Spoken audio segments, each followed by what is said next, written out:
자, 우리 말씀의 제목 같이 한번 읽어보겠습니다.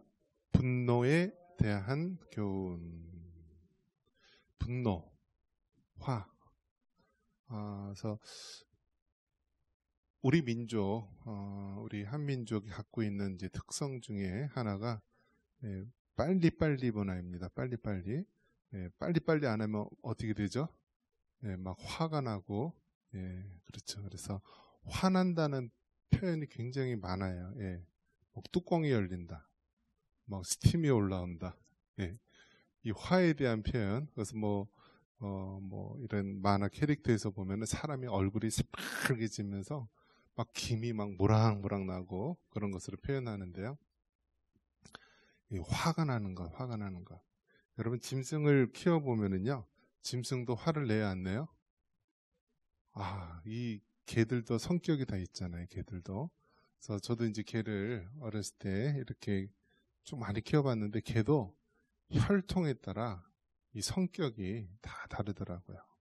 어떤 개는 그냥 너무너무 싸나워가지고요. 막 그냥 계속 지저대는 그런 개들이 있죠. 그래서 우리나라 전통 개, 진돗개, 뭐 삽살개 이런 개들은 다 사나워요. 막 자기보다 등치가 더 큰 짐승한테도 그냥 엄청나게 싸납게 덤비고요. 또 반면에 이제 그 리터리버라고 하는 그 종자가 있어요. 리트리버.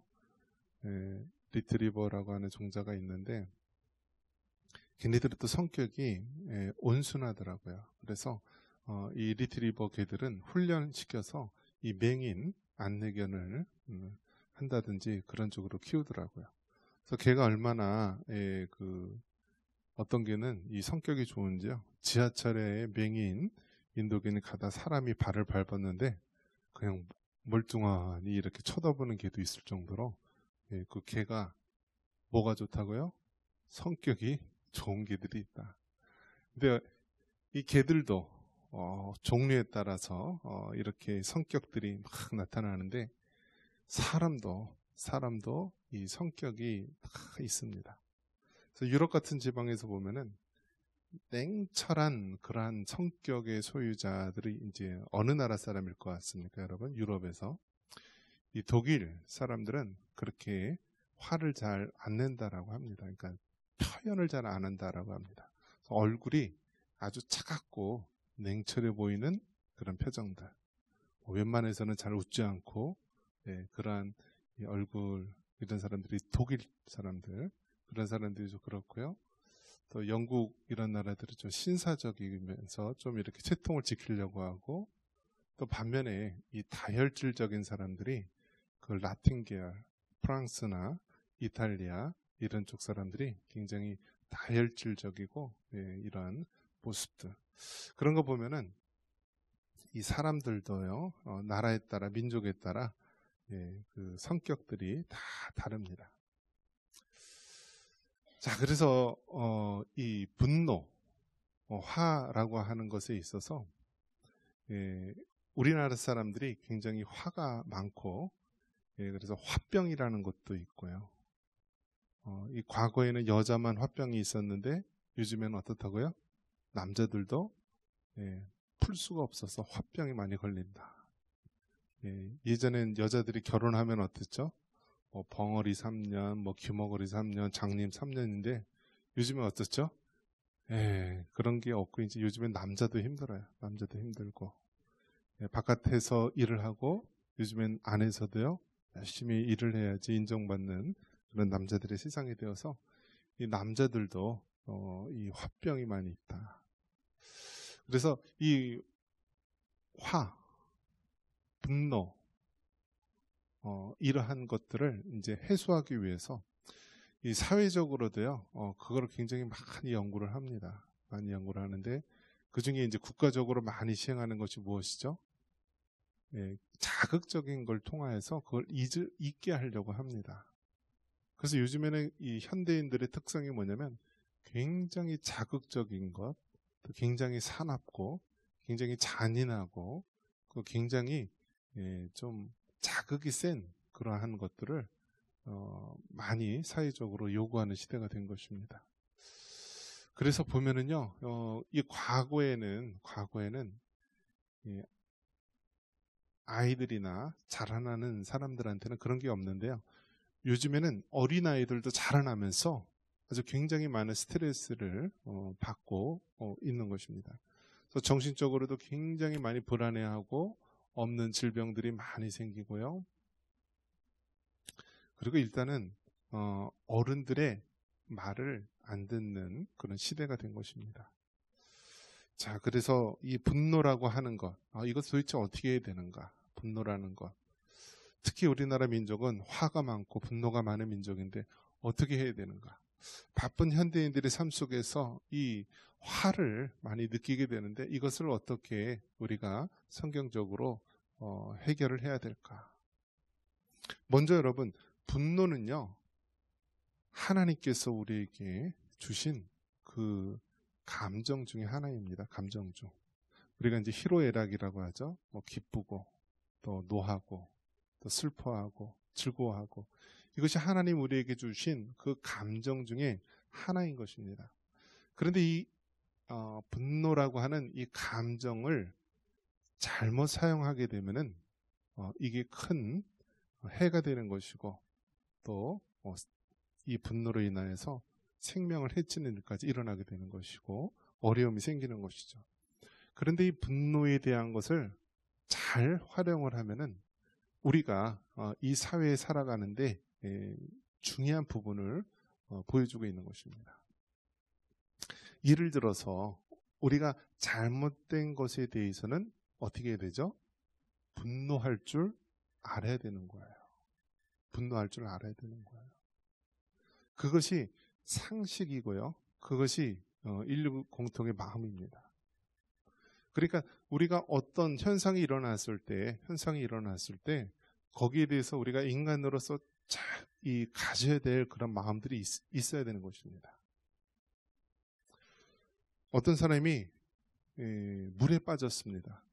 그리고 막 살려달라고 막 그러는데요. 주변에 있는 사람들이 희죽희죽거리면서 웃고 그냥 스마트폰으로 촬영만 하고 있고, 그럼 어떻게 될까요? 그 물에 빠진 사람은 곧 숨 거두고 죽게 되죠. 그러면 그 옆에 있던 구조 행위를 하지 않고 스마트폰으로 촬영만 했던 사람들 죄가 없을까요? 죄가 있는 것이죠. 우리가 잘못한 것을 하지 않아야 될 그런 의무도 있지만 마땅히 생명 구조라든지 그런 것들은요, 해야 될 의무가 있는 것이죠. 분노라는 것도 그래요. 사회에서 어떤 잘못된 부분에 있어서 우리가 의로운 분노를 해서 그 잘못된 것을 바로 잡으려고 하는 그런 모습이 있어야 되는 것이죠. 예를 들어 길을 가다가 힘없는 사람이 고통을 당해요. 여인이 폭행을 당한다든지, 어린아이가 또 깡패들에 의해서 맞는다든지, 어떤 그런 불의한 일들이 일어났을 때 우리가 자연스럽게 가져야 될 마음이 그 분노죠. 의로운 분노. 그래서 이것을 통하여 어떻게 돼요? 이 분노를 잘 조절하고 활용해서 그 잘못된 행위를 저지한다든지, 또 경찰에 신고를 한다든지, 다른 사람의 도움을 구한다든지, 어떤 그러한 일들이 이루어져야 되는 것이죠. 가정이 또 어떻습니까? 가정에서도요, 자녀들이 잘못된 길로 갔을 때요, 부모가 어떻게 반응을 해야 되죠? 의로운 분노를 해야 되는 거예요. 의로운 분노. 자, 그런데 중요한 것은 무엇이죠? 이 분노를 하는데 그것을 잘 사용해야 된다라는 거예요. 잘 사용해야 된다. 잘 사용해야 된다. 우리가 닭 잡는데 소 잡는 칼로 사용하면 돼요, 안 돼요? 항상 옛 어른들이 사용하는 말이 있잖아요. 그죠? 그러니까 조그만 일에 대해서는 거기에 상응하는 만큼 반응을 해줘야 되는 거예요. 분노도 마찬가지죠. 감정이란 것도 마찬가지죠. 자녀가 어떤 잘못을 했을 때 부모가 당연히 거기에 대해서 잘못된 것이라는 것을 가르쳐 줘야 되는 거예요. 그래서 자녀가 자라날 때 옳은 일에 대해서는 자꾸 하려고 하는 마음이 생기고, 잘못된 일에 대해서는 이거는 정말 하지 말아야 되겠구나라는 것이 자연스럽게 이 가정교육 속에서 이루어져야 되는 것이죠.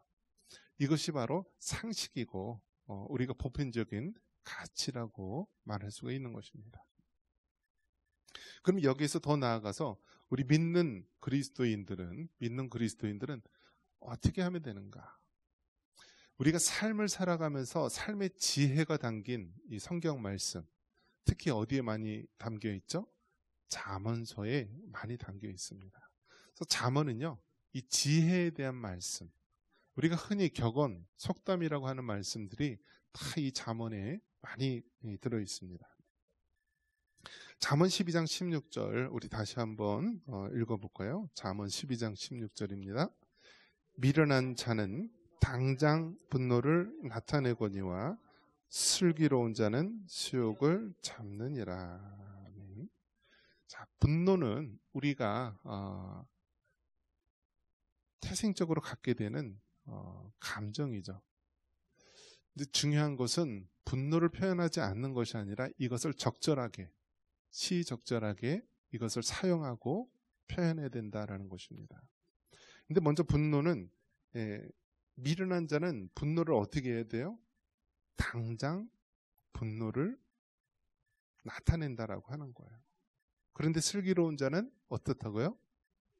수욕을 참느니라. 그러니까 미련한 자의 특성은 바로바로 그 즉시 반응을 한다라는 거예요. 바로바로. 그런데 지혜로운 자는 어떻다고요? 잠깐 그 분노가 나는 순간을 참는 거예요. 참고 좀 분노가 가라앉았을 때 이것을 표현한다라는 거예요. 이것이 우리가 정말 잘 안 되는 부분이긴 하죠. 왜 그렇죠? 유교적인 그러한 가정 환경 속에 자라왔기 때문에 무조건 억누르는 것만 강조해 왔어요. 억누르는 것. 근데 자꾸 억누르다 보니까 어떻게 해요? 한순간에 빵 터져버리는 거잖아요. 그러니까 이것을 자꾸 표현하는 훈련을 해야 되는데 이것이 이제 유교적인 또 가부장적인 그런 구조에서는 그게 잘 안 됐다라는 거예요. 그렇기 때문에 여러분 이러한 것들을 자꾸 표현하는 훈련을 해야 됩니다. 특히 부부지간에 의견 대립이 있을 수 있어요, 없어요? 있죠. 결혼하면은 이제 나중에는 사랑이나 막 이런 것들이 사라지고 나중에는 뭐 의리로 산다, 전우애로 산다, 막 그런 얘기도 하는데요. 부부끼리 의견 대립이 있을 때 어떤 부부가 결혼 전에 그런 약속을 했대요. 우리가 살면서 서로 화가 나면은 나는 부엌으로 가고 당신은 정원에 가서 산책을 하고. 자, 그렇게 해서 어떤 현상이 일어났냐면 당연히 살면서 의견 대립이 있고 부딪힐 때가 있죠. 그럴 때 바로 미련한 자는 어떻게 한다 그랬어요? 당장 분노를 표현한다라고 했는데 그 순간을 잠깐 피하는 거예요. 그래서 아내는 주방으로 가든지 이렇게 약속한 장소로 가고 남편은 정원이나 바깥에 잠깐 산책하러 갔다 오고 그 이후에 시간이 흘러서 만났을 때는 대화가 잘 될까 안 될까요? 잘 되게 돼 있어요. 왜요? 사람이요. 처음에는 분노가 막 이렇게 치밀어도 그 순간을 조금 지나면은 진정이 되는 거예요. 그래서 이 잠언 말씀처럼 미련한 자는 당장 분노를 나타내지만 슬기로운 자는 수욕을 참는다라는 거예요. 그리고 시간이 지났을 때 서로 이야기를 하면 되는 거죠. 이야기를. 그래서 대화할 때도 우리가 상담학적으로 많이 쓰는 화법이요. I 화법, 나는 이라고 하는 1인칭 화법을 주로 많이 사용하라고 하죠. 당신 도대체 왜 그래? 라고 하는 것보다 나는 당신이 이렇게 했을 때 많이 화가 나, 뭐 기분이 언짢아, 이런 식으로 나는 이라고 하는 화법을 많이 사용하라고 합니다. 그래서 당신은 뭐 너는 하면서 상대방을 지적할 때는 이미 감정적으로 부딪힐 수밖에 없다는 것이죠. 그래서 이런 모든 것들이요, 훈련에 의해서 된다. 훈련에 의해서 된다. 말하는 것도, 감정에 대한 표현도, 분노를 표출하는 것도 훈련에 의해서 된다. 그래서 사실은 여러분, 중요한 게 어른들이 가정교육이 중요하다라고 이야기하잖아요. 왜 그러냐면 자연스럽게 부모님 통해서 배우는 거예요. 말하는 것이나 뭐 어떤 표현하는 것이나 이런 모든 것들이 부모님을 통한 가정교육을 통해서 배우는데 그것이 잘 안 되잖아요. 그렇지 못한 가정도 있잖아요. 그렇기 때문에 그런 것들을 우리는 늘 성경을 통하여서 지혜롭게 배우고 자꾸 훈련을 하도록 해야 하는 것입니다. 자, 그 다음에 에베소서에서는 이 분노에 대해서 어떻게 말하고 있습니까? 분노. 에베소서 4장 26절 같이 한번 읽어보겠습니다. 본을 내어도 죄를 짓지 말며 해가 지도록 본을 품지 말고. 자, 이 화가 나면은 여러 가지 스타일의 사람이 있다라고 합니다. 그냥 화가 나면은 그냥 그 자리에서 그냥 끝장을 내서 너 죽고 나 죽자 하면서 달려드는 사람이 있고, 어떤 사람은 막 이 화를 진정시키지 못해가지고 막 먹어대는 사람이 있고요. 어떤 사람은 막 영화를 보는 사람도 있고, 또 어떤 사람은 뭐 술이나 세상적인 것으로 이걸 해결하려고 하는 사람도 있고, 뭐 가지각색입니다. 가지각색. 자, 그런데 우리가 분을 내어도 뭐라고 하고 있습니까? 죄를 짓지 말아야 된다라는 거예요. 죄를 짓지 말아야 된다. 화가 날 수가 있어요. 화가 날 수가 있어요. 가인과 아벨이 분노 때문에 살인이란 죄를 범하게 되잖아요. 형 가인이 아벨이 드리는 제사는 하나님이 받아주시는데 자신의 제물을 받지 않으니까 가인이 화가 났어요. 분노했어요. 얼굴색, 안색이 변했어요. 그럴 수 있을까요? 없을까요? 그럴 수 있죠. 사람이기 때문에 동생은 사랑스럽게 받아주고 내가 하는 것은 받아주지 않고 그럴 수 있죠. 화가 날 수가 있죠. 그런데 그 분노에 대해서 우리가 마귀로 하여금 틈을 내주지 않도록 해야 된다는 거예요. 죄를 짓지 않도록 해야 한다는 사실입니다.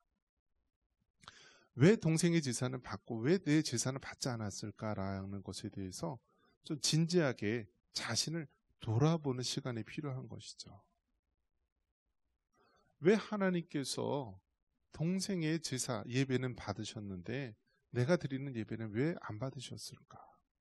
그것에 대해서 돌아봐야 되죠. 내가 형식적으로 예배만 드리려고 했지 내 마음이 진정으로 하나님을 예배하려고 하지 않았구나. 동생은 진실하게 하나님을 의뢰하면서 정성껏 하나님 앞에 예배드리고 제물을 드렸지만 나는 하나님 앞에 형식적으로 드리려고 했고 내 마음은 진실하지 못했구나. 이래서 하나님이 나의 제사는 받지 않으셨구나 라면서 뭔가 자신을 돌아보고요. 깨닫는 시간. 회개할 거는 회개하고 버릴 것은 버리고 내가 더 노력해야 될 부분은 노력해야 하는 모습이 있어야 하는 것이죠. 그런데 이 가인은 그렇지 못했어요. 속으로 푸득푸득 이를 갈면서 분노, 미워하는 마음. 그리고 왜 동생 아벨을 죽입니까? 왜 돌을 들어서 들판에 둘이 있을 때 아무 죄 없는 아벨을 돌로 쳐서 죽입니까? 바로 이 분노라는 것을 잘 다스리지 못했기 때문에 일어난 결과입니다. 분노, 화가 나도 죄를 짓지 않도록 하고요. 마귀에게 틈을 보이지 않도록 해야 합니다. 미국에서 얼마 전에 실제로 있었던 일인데요. 이제 뭐 우리나라는 이제 대부분 지하철이 이제는 스크린도어라고 해서 지하철에 오면은 이 벽이 있죠. 유리벽이 있어서 안전상 이 지하철 문하고 스크린도어하고 같이 열리도록 하고 있죠. 근데 그 외국에서는 이 스크린도어가 없는 이제 미국이었던 것 같아요. 그 뉴스에 나온 그 장면에서 보면은 미국이었던 것 같은데 열차가 저기서 들어와요. 사람들이 이제 열차를 타려고 척 쓰죠. 근데 어떤 사람이 가만히 있다가 기다리고 있는 사람을 툭 밉니다. 그런데 피할 겨를도 없이요. 열차가 일보 직전 오기 직전에 바로 밀어서 피할 틈도 없이 그냥 밀어버리는 것입니다. 그 사람이 그 자리에서 즉사하게 되는데요. 아무런 이유가 없어요. 그 사람이 무슨 이해관계가 있는 것도 아니고요. 아는 사람도 아니고 그냥 자기 안에 있는 그런 분노를 표출하지 못해서요. 그렇게 엉뚱하게 전혀 아무런 죄 없는 사람에게 분노를 표출하는 것입니다. 그러니까 요즘 우리 사회가 점점 미쳐가고요. 이 분노를 조절하지 못해서 엉뚱한 일탈 행위들을 만회한다는 사실입니다. 지나가는 사람들에게 해코지를 하고 지금 말한 것처럼 생명을 앗아가는 일들을 하고요. 어떤 사람은 핸들을 잡고 운전하면서요. 그냥 무수하게 다른 사람들을 죽입니다. 요즘 이제 중국에 이제 경제가 안 좋은데요. 경제가 안 좋은 곳을 비난해서요. 어떤 사람이 차를 몰고 광장에 돌입해왔고요. 그 사람들을 무작위로 그냥 치면서 다니는 것입니다. 경제가 안 좋고 본인이 무슨 사업적으로 어려운 일이 생긴 건 이해를 하지만 자신의 분노를 그렇게 광장에서 차로 몰면서 그 죄 없는 사람들을 다 차로 치이는 건 얼마나 악한 행위입니까? 분을 내어도 죄를 짓지 말아야 합니다. 마귀에게 틈을 보이도록 하면 안 됩니다. 그러면서 이 분노에 대해서 뭐라고 하나님께서 말씀해 주시냐면, 자, 우리 다시 한번 에베소서 4장 26절 읽어보겠습니다. 분을 내어도 죄를 짓지 말며 해가 지도록 분을 품지 말라. 아멘. 한번 따라해 보겠습니다. 해가 지도록 분을 품지 말라. 그러니까 하나님께서 우리에게 주신 그런 방법인데요. 하나님께서는 하루하루 승리하는 삶을 살도록 해준 것입니다. 우리가 하루하루를 잘 살아갈 때요. 이것이 쌓여서 뭐 한 달이 되고 1년이 되고 우리의 일평생이 되는 것입니다. 그런데 이 하루를 잘못 살게 되면은요. 우리가 한 달을 망치고 1년을 망치고 우리의 일생이 망칠 수가 있는 거예요. 하루라는 것이 굉장히 중요합니다. 하루. 그래서 해가 지도록 분을 품지 말라라고 말합니다. 화가 날 수가 있고요. 의견 대립이 있을 수 있고 싸울 수가 있는데 우리가 이것을 해가 지도록 분을 품지 말라. 하루하루 단위로 우리가 이것을 해결해야 된다라는 거예요. 해결해야 된다. 부부지간에 싸웠어요. 남편은 밖에 나가서 신탕 뭐 이렇게 마시고 오고 여자는 화가 나갖고 아주 신나게 인터넷 쇼핑하고 백화점 쇼핑하고 해결이 돼야 안 돼요. 점점 더 쌓이는 것이죠. 점점 더. 자, 부부간에 분노, 화가 날 수가 있지만 이것을 해가 지도록 분을 품지 않도록 하기 위해서 해결을 해야 되는 거예요. 해결을.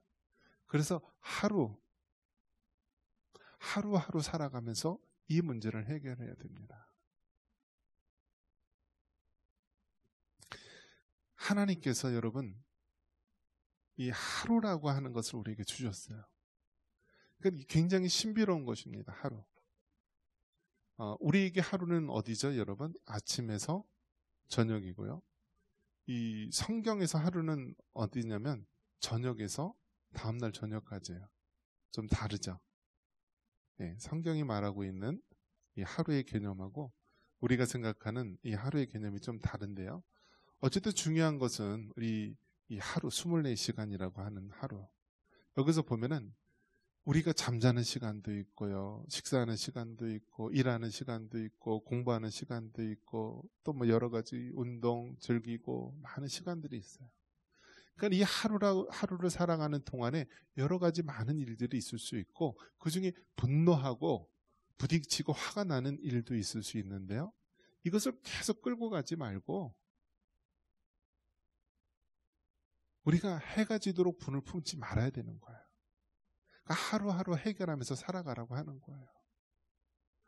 뭐 하루 만에 당장 해결이 안 되더라도 그 다음 날이라도 계속해서 이 문제를 해결해 나갈 수 있도록 해야 된다는 사실입니다. 그리고 하나님께서 우리 사랑하는 자에게 잠을 주신다라고 했잖아요. 잠. 그래서 잠자는 것이요, 굉장히 중요한 것입니다. 중요한 것. 사람이 잠을 잘못 자면은요, 그 다음서부터 병이 오기 시작해요. 병이. 이 신경학적으로도 그렇고 상담, 뭐 정신병 다 그런데 대부분 그 모든 문제들이요, 잠을 못 자는 데서 시작이 돼요. 누구를 막 미워하고 막 원망스럽잖아요. 막 이가 갈리잖아요. 그러면 잠이 안 오는 거예요. 막 부부싸움을 했어요. 막 심하게 다투었어요. 잠이 안 오는 거죠. 그렇기 때문에 해가 지도록 분을 품지 말고 그것을 하루하루 단위로 우리가 해결하며 사는 그런 슬기로운 사람이 되어야 한다는 사실입니다. 그래서 여러분, 요즘 현대인들, 특히 우리 젊은 사람들, 이 분노에 대해서 어떻게 처리해야 될지 몰라서 굉장히 어려워하는 자들이 많이 있습니다. 그래서 여러분, 우리가 예수님을 믿고 또 이 하나님 믿는 신앙 안에서 살아간다는 것이 얼마나 유익하고 도움이 되는지 모릅니다. 우리가 누구한테 얘기할 수 있어요? 하나님한테 얘기할 수 있어요. 아무도 이해하지 못하고 그런 가운데 있을지라도 우리가 하나님 앞에 억울한 심정을 토로할 수 있습니다. 시편에 보면은 얼마나 하나님 앞에 탄원하는 시가 얼마나 많이 있습니까? 하나님, 나의 원수가 왜 이렇게 많은지요? 나를 해하는 자가 많습니다 하면서 하나님 앞에 이 다윗을 비롯한 많은 시편 기자가 탄원하잖아요. 하나님, 나의 처지를 좀 긍휼히 봐주세요. 그렇기 때문에 이 분노라는 것을 우리가 신앙적으로 하나님 앞에 기도하면서 또 묵상하면서 찬송하면서 우리가 여러 가지 신앙의 모습으로 해결을 할 수 있도록 해야 되는 거예요. 말씀을 정리합니다. 분노는 하나님이 우리에게 주신 감정 중에 하나입니다. 그런데 이 분노를 잘못 우리가 다루게 되면은 다른 사람에게 해를 끼치고 내 영혼을 죽이게 되고 다른 사람의 생명을 해치게 되는 그런 안타까운 일들을 맞이하게 됩니다. 분노에 대해서 우리가 당장 이 분노를 표현하지 않고 지혜롭게 가장 적절한 시기에 분노를 슬기롭게 표현하는 그러한 사람이 되어야 합니다. 그리고 해가 지도록 분을 품지 말라라고 말했습니다. 우리가 이 분노를 하루하루 단위로 잘 해결하며 살아갈 수 있도록 그렇게 하고요. 또 분노로 인하여서 마귀에게 틈을 주지 않도록 그렇게 해야 하는 것입니다. 이 분노를 잘 다스리고 오늘날 ADHD처럼 뭐 분노 조절 장애라든지 또 분노를 잘 다스리지 못해서 정말 화산과 같이 폭발하여서 다른 사람에게 해를 끼치는 그런 어리석은 일이 없어야 할 것입니다. 이러한 은혜가 있기를 주님의 이름으로 축원합니다.